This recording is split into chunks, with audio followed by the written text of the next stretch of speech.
অনেকেই বলে না যে আমি পড়ি কিন্তু আমার পড়া খেয়াল থাকে না, আছে না? স্টুডেন্টের এই সমস্যাটা বেশি তো। আচ্ছা, ছেলেদের মধ্যে বলবেন ঈদের নামাজ কারা কারা পড়েন, একটু হাত উঁচু করেন তো। বাকিরা পড়েন না? ঈদের নামাজ প্রত্যেকেই পড়ি। আচ্ছা, তাহলে ঈদের নামাজ যে পড়ি, ঈদের নামাজে রিয়েলি আপনাকে এবার হাত উঠাতে বলবো না, অনেকে ভুল করেন না, এদিক ওদিক তাকাচ্ছেন যে কি মানে যাবো নাকি হাত বাঁধবো, হয় না? 100% হয়। কিন্তু যখন আমি এই যে 5 ওয়াক্ত নামাজ পড়ি, এটা থেকেই হয়, প্রশ্নই আসে না। কারণটা কি? কারণটা হচ্ছে, আপনি এখন বলতে পারেন যে ভাই আমরা তো ওই ঈদের নামাজ মাত্র সেরকম পড়ি নাই। আপনি হিসাব করে দেখেন, প্রত্যেক বছরে 2 বার করে আপনি ঈদের নামাজ পড়েন। আপনি যদি 20 বছর ধরে নামাজ পড়তেছেন, 40 বার পড়ছেন, কিন্তু তারপর আপনার খেয়াল থাকে না। কারণটা কি? কারণটা হচ্ছে ওই যে একটু আগে বলছিলাম, যা কিছু পড়ি 1 সপ্তাহ পরে 80% ভুলে যাই। আপনি ঈদের নামাজ পড়েন তো বছরে 2 বার, আপনার পড়ার যে টেকনিকটা, যে নিয়মটা, সেটা শর্ট টার্ম মেমোরিতে থাকে, লং টার্মে আর রিজার্ভ হয় না। কিন্তু আপনি রেগুলার যে 5 ওয়াক্ত নামাজ পড়েন, এটা আপনার লং টার্ম মেমোরিতে রিজার্ভ হয়ে যায়। এই জন্য ঈদের নামাজটা, এইটা থেকে একটা পড়ার টেকনিক বের করা যায়। সেটা কি? অনেক স্টুডেন্ট আছে বছরে একটা চ্যাপ্টার পড়লো, 6 মাস নাই, আর হঠাৎ করে বই থেকে প্রশ্ন করছে, জিজ্ঞাসা করছে, উত্তর দিতে পারতেছে না। কেন পারে না? কারণ পড়াটা শর্ট টার্ম থেকে হারাই গেছে। লং টার্মে যদি পড়াটা রিজার্ভ করতে চাই, তাহলে যেটা করতে হবে সেটা হচ্ছে ভুলে যাওয়ার আগে রিভিশন দিতে হবে।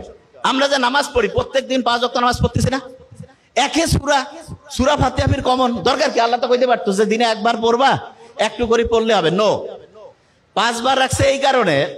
দেখবেন মুহাম্মদ সাল্লাল্লাহু আলাইহি ওয়াসাল্লামের একটা হাদিস আছে, দিনে যদি 5 বার কেউ গোসল করে, তাহলে তার শরীরে কোনো ময়লা থাকে না। না, আমাদের শরীর যত দ্রুত ময়লা হয়, তার চাইতে দ্রুত ময়লা হয় আমাদের ব্রেন।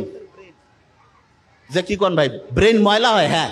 এবং ব্রেন যদি ময়লা হয়, তখন হয় কি, ডিপ্রেশন হয়, অ্যাংজাইটি হয়, ঠিকভাবে ঘুম আসে না। তা ব্রেনটা পরিষ্কার করার জন্য প্রত্যেকদিন 5 বার গোসল করার চাইতে উপকারী জিনিস নামাজের ব্যবস্থা আল্লাহ করছে। তার মানে নামাজ এটা ব্রেন পরিষ্কারের একটা সেরা বুদ্ধি। কিভাবে পরিষ্কার হয়? ওই যে বিজ্ঞানীরা দেখছে, নোবেল বিজ্ঞানীরা, যে সবচাইতে ভালো কোনটা, যে শুকরিয়া যদি থাকে, আপনি যখন নামাজে দাঁড়ান, তখন যদি এই শুকরিয়াটা থাকে আপনার মধ্যে, যে আমি যা কিছু পড়ছি, যে অবস্থায় আমি আছি, আল্লাহর কাছে আমি শুকরিয়া, আল্লাহ আমাকে তুমি ভালো রাখছো, অটোমেটেড দেখবেন যে আপনার মনের যে দুশ্চিন্তা, মনের মধ্যে যে খারাপ অবস্থা, এটা আল্লাহর রহমতে নাই হয়ে গেছে। দেখুন, বিভিন্ন সময় অনেক লোক আছে না, এই যে রোজার সময় রোজা রাখে অনেক সময়, আবার অনেকে বছরে 2 দিন করে প্রতি সপ্তাহে সপ্তাহে রাখে। বিজ্ঞানীরা দেখতেছে আমাদের শরীরের যে ফাইটিং সিস্টেম আছে না, রোগ প্রতিরোধ ব্যবস্থা, এইটা ওই যে গাড়ি ওয়ার্কশপে গিয়ে পরিষ্কার করে না, এরকম আমাদের রোগ প্রতিরোধ ব্যবস্থাটা পরিষ্কার করার জন্য যতগুলো সিস্টেম আছে, তার মধ্যে নাম্বার 1 হচ্ছে রোজা রাখা। তা আল্লাহ যে বলছে যে রোজা তোমার জন্য ফরজ করছি, আর এটার যে কল্যাণ, এটা যদি তুমি বুঝতা। বিজ্ঞানীরা এখন দেখতেছে না, প্রত্যেক দিন আমরা যে রোজা রাখতেছি, প্রত্যেক মাসে যে এরকম করে এক্সট্রা যদি রোজা রাখি, তাহলে আমাদের শরীরটা ক্লিন হয়ে যায়। তা এই জিনিসগুলো আমি এই কারণে বললাম যে আপনি ইসলামের সাথে যদি থাকেন, তাহলে আপনি সবচাইতে বেশি উপরের দিকে যাবেন, সবচেয়ে বেশি সেরা হবেন। ওই যে চিঠির কথা, খেয়াল আছে? খেলা হারাই গেছে, পেটের মধ্যে খিদা লাগছে, আমি বুঝতে পারছি। একটা জিনিস আগে ক্লিয়ার করে দেই, ওই যে বক্সের মধ্যে যে 2টা চিঠি পাইছিল, খেলা হারাই ফেলছেন এখনই, দেখছেন ব্রেন সব ধ্বংস হয়ে যাচ্ছে। এটা কেমন কথা? ওই চিঠির মধ্যে প্রথম চিঠিতে তো বলছে কত টাকা পয়সা লাগবে, সব ছিল। দ্বিতীয় যে চিঠি, সেখানে কয়েকটা বুদ্ধি দেওয়া ছিল, অবাক হয়ে যাবেন। প্রথম বুদ্ধিটা ছিল, তুমি যে অবস্থায় আছো হাসি খুশি থাকো।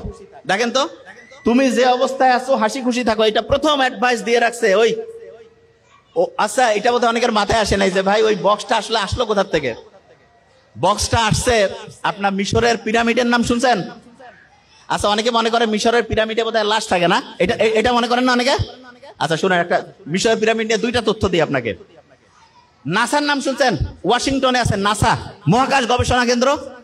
ওই সময় মিশরের মহাকাশ গবেষণা কেন্দ্র ছিল এই পিরামিডগুলো, সবচেয়ে বড় পিরামিডটা ছিল সবচেয়ে সেরা গবেষণা কেন্দ্র, মহাকাশের সাথে কানেক্টেড। এবং দেখেন, আপনি অবাক হয়ে যাবেন, ওই বড় যে পিরামিডটা, একটা লাশও নাই, নাথিং।